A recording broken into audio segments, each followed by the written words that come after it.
بسم اللہ الرحمن الرحیم۔ حضرت موسیٰ علیہ السلام اللہ تعالیٰ کے برگزیدہ نبیوں میں سے تھے۔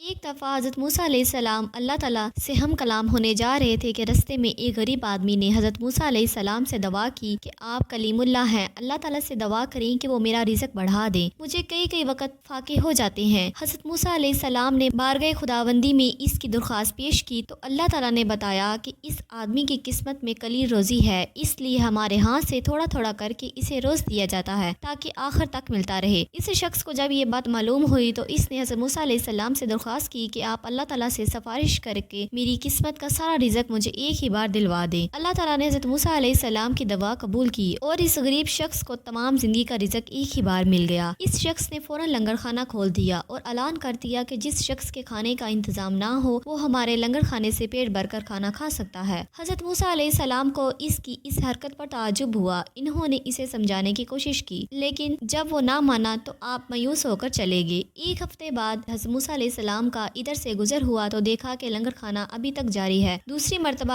حضرت موسیٰ علیہ السلام 1 ماہ بعد آئے اور تیسری مرتبہ 6 ماہ بعد ادھر سے گزر ہوا تو آپ نے حسب معمول اسی طرح لوگوں کو لنگر کھانے سے کھانا کھاتے دیکھا۔ ان کا خیال تھا کہ اس غریب آدمی کی دریا دلی کی بدولت سارا رزق چند روز میں ختم ہو جائے گا، مگر لنگر کھانا ابھی تک جاری تھا۔ آپ نے اللہ تعالیٰ سے عرض کیا، یا اللہ یہ کیا قصہ ہے، اس کا تھوڑا رزق ابھی تک چل رہا ہے۔ اللہ تعالیٰ نے جواب دیا، بے شک اس کی قسمت میں تھوڑا سا ہی رزق تھا جو اب تک ختم ہو جانا چاہیے تھا، لیکن ہمارا قانون ہے جو شخص ہماری راہ میں کچھ خرچ کرتا ہے تو ہم اس کا 10 گنا اس کو دنیا میں اور 90 گنا آخرت میں دیتے ہیں۔ یہ شخص بھی اس قانون کے دائرے سے باہر نہیں، جتنا یہ ہماری راہ میں خرچ کرتا ہے اس کا 10 گنا ہم اس دنیا میں ہی دے دیتے ہیں۔ اس میں تعجب کی کیا بات ہے؟